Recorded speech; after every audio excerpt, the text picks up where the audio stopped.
Greek यानी यूनानी पौराणिक कथाओं में सबसे भयानक राक्षस के रूप में हाइड्रा का वर्णन किया गया है। हाइड्रा कई सिर वाला सांप था जिसमें फिर सिर पैदा करने और घातक जहर की अद्भुत शक्ति थी। यह ऐसा राक्षस था जिसका एक सिर कटता तो दो नए सिर उगाते थे। माफिया और वायरस भी ऐसे हाइड्रा हैं, एक सिर कटता है तो दो नए सिर उगाते हैं। ये पूरी दुनिया में होता आया है, लेकिन ग्रीक पौराणिक कथाओं में एक नायक हेरकुलस, जिससे रोमन कथाओं में हर्कुलस कहा गया है, भी हुए हैं, जिसने हाइड्रा को खत्म कर दिया था। माफिया और गैंगस्टर्स और वायरस के साथ भी ऐसा ही हुआ है। जहां आधुनिक हर्कुलस ने सांप के सभी सिर कुचल दिए, मैक्सिको और कोलंबिया के ड्रग कार्टेल, अमेरिका की सिसिलियन माफिया, अल सल्वाडोर के दुर्दांत गैंग्स, फिलीपींस के ड्रग माफिया, ब्राजील के गैंग, ये सब हाइड्रा के ही हैं। पुलिस, सेना, कोर्ट सब बेबस हो गए, लेकिन सरकारों के हर्कुलस प्रयासों से कई सांपों को नष्ट कर दिया गया। लेकिन हर जगह ऐसा नहीं हुआ। बहुत से देशों और समाजों में अपराधी गैंग आज भी हाइड्रा ही बने हुए हैं। भारत का ही उदाहरण देखें, सबसे करीबी मामला अतीक अहमद का है। वो चांद बाबा रूपी सांप को मारकर उसी सांप का नया सिर बन गया। बाद में उसके गैंग के अन्य लोगों के रूप में हाइड्रा के कई और सिर उगाए। अब कोई न कोई नया सिर उगने की कुलबुलाहट में अवश्य होगा। एक रिपोर्ट में कहा गया है कि अतीक अशरफ की हत्या करने वाले लड़कों ने कुछ बड़ा बनने की चाहत में ऐसा किया। अतीक ही क्यों, मुख्तार अंसारी, ब्रजेश सिंह, धनंजय सिंह, अभय सिंह, विजय मिश्रा, हाजी याकूब, हाजी इकबाल, बदन सिंह बद्दो, संजीव माहेश्वरी, डीपी यादव, रामू द्विवेदी, बबलू श्रीवास्तव जैसे अकेले उत्तर प्रदेश में सैकड़ों ऐसे माफिया हैं जो राजनीति की खाद पानी पीते हैं। यही नहीं, इनमें से कई तो किसी न किसी दल से माननीय भी बन बैठे हैं। एक था श्री प्रकाश। यूपी में एक जमाने में श्री प्रकाश शुक्ला नामक एक अपराधी सामने आया जो दूसरों को मारकर नया सिरमौर बनना चाहता था।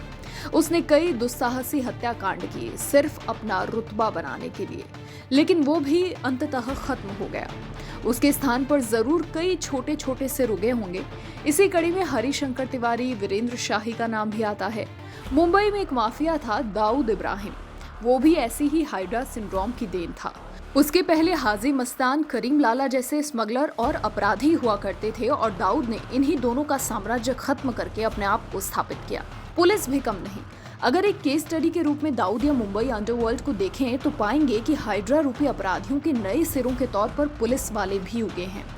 मिसाल के तौर पर जब मुंबई के गैंग्स ने अति कर दी तो मुंबई पुलिस के एनकाउंटर स्पेशलिस्ट पुलिस वालों ने सैकड़ों अपराधियों को खत्म कर दिया। लेकिन इन्हीं एनकाउंटर स्पेशलिस्ट में कुछ एक खुद हाइड्रा के नए सिर बन गए और वर्दी वाले माफिया बन गए। प्रदीप शर्मा, दया नायक, सालसकर, सचिन वाजे आदि जो कभी हीरो थे बाद में विलन बन गए। अपराधियों का आतंक जब पूरे देश समाज पर हावी हो जाए तो कोई क्या ही करे। क्या वो फिलीपींस के राष्ट्रपति रोड्रिगो दुतर्ते की तरह बन जाए, जिन्होंने अपने देश से ड्रग्स, भ्रष्टाचार और माफिया को खत्म करने के लिए देखो और गोली मारो की नीति अपनाई, जिसके चलते कोई 30-40 हजार लोग गोली से उड़ा दिए गए। या फिर अल सल्वाडोर के राष्ट्रपति नायब बुकले की तरह बन जाए, जिन्होंने अपने देश के गैंग्स और गैंगस्टर्स का कलंक मिटाने के लिए कोई 1 लाख गैंगस्टर्स को जेलों में ठूंस दिया। इनको रखने के लिए देश में जो मेगा जेल बनाई गई उसकी क्षमता 40,000 बंदियों की है। एक उदाहरण अमेरिका का भी है, जहां इटली के सिसिली क्षेत्र में माफिया गैंग्स ने अमेरिका के जयराम को पूरी तरह कंट्रोल कर रखा था। हत्याएं, डकैती, लूट, रेप, क्या क्या नहीं किया इन माफिया ने। पुलिस और जजों को भी खरीद डाला। लेकिन 60 और 70 के दशक में इन माफिया के खिलाफ जो राजनीतिक मुहिम छेड़ी गई, उससे बड़े बड़े माफिया ध्वस्त हो गए, जेलों में 100-100 साल की जेल की सजा पाए और उनका साम्राज्य धीरे धीरे खत्म हो गया। सवाल ये भी कि आखिर कौन देता है खाद पानी? अपराध और अपराधी। जब तक इंसान मौजूद है तब तक खत्म नहीं होने वाले ये, यही सच्चाई है। हाँ, ये जरूर है कि संगठित अपराध और हाइड्रा रूपी माफिया राक्षसों को खत्म किया जा सकता है, लेकिन उसके पीछे राजनीतिक ईमानदारी और लगन होनी होगी। ये मुमकिन नहीं कि हम माफिया या अपराधियों को चुनाव लड़वाएं और अपराध समाप्ति की बातें करें। माफिया का सिर बिना पुलिस और पॉलिटिकल खाद पानी रूपी सपोर्ट के बगैर पनप ही नहीं सकता। ये सच्चाई हर जगह की है, लेकिन हमारे यहाँ कुछ ज्यादा और खुल्लम खुल्ला है। अतीक, मुख्तार, आनंद मोहन, अनंत सिंह, शहाबुद्दीन, सूरजभान सिंह, पप्पू यादव, रमाकांत यादव, उमाकांत यादव, गुड्डू पंडित, त्रिभुवन सिंह को तमाम राजनीतिक दलों ने उनकी माफियागिरी जानते हुए सपोर्ट किया। दाऊद अरुण गवली, भाई ठाकुर हाजी मस्तान से लेकर बिहार और उत्तर प्रदेश के ढेरों बाहुबली यानी गुंडे बदमाश नेताओं को खूब पॉलिटिकल खाद पानी मिला और अब भी मिल रहा है।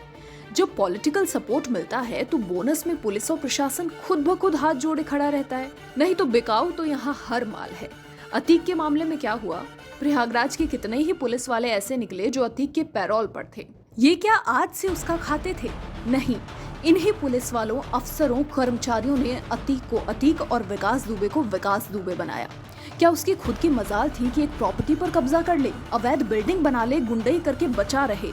उसको हाइड्रा बनाने में पूरा सिस्टम लगा था और न जाने कितने हाइड्रा के सिर ये सिस्टम उगाने में लगा हुआ है। ग्रीक पौराणिक कथाओं का हाइड्रा एक झील में रहता था, उसके कई सिर थे और इसकी सांस, गंध और खून तक बेहद जहरीला था। इसके माता पिता टाइफियस और इकिडना जीव थे और इसके भाई बहनों में अन्य बहु सिर वाले जानवर शामिल थे, जैसे कि सेब्रोस और चिमेरा। ये सब के सब भयानक राक्षस थे और ये सब हाइड्रा को पोषण देते थे।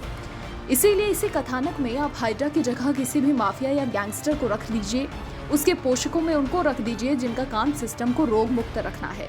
तस्वीर आपके सामने खुद ब खुद साफ हो जाएगी। पर तस्वीर के साफ होने से कुछ होने वाला नहीं है, इस तस्वीर को नष्ट होना होगा। योगी आदित्यनाथ ने इसकी शुरुआत कर दी है। इस शुरुआत के संदेश सोशल मीडिया और जनता के बीच से जो निकल रहे हैं वो साफ कह रहे हैं कि अभियान जारी रहना चाहिए, रुकना नहीं चाहिए। योगी ने इस फैसले और इस अभियान से गजब की लोकप्रियता हासिल की है। ये देश के दूसरे नेताओं के लिए संदेश और साथ ही सबक है। देखना है कौन इसे सुनता है और कौन अनसुना करता है।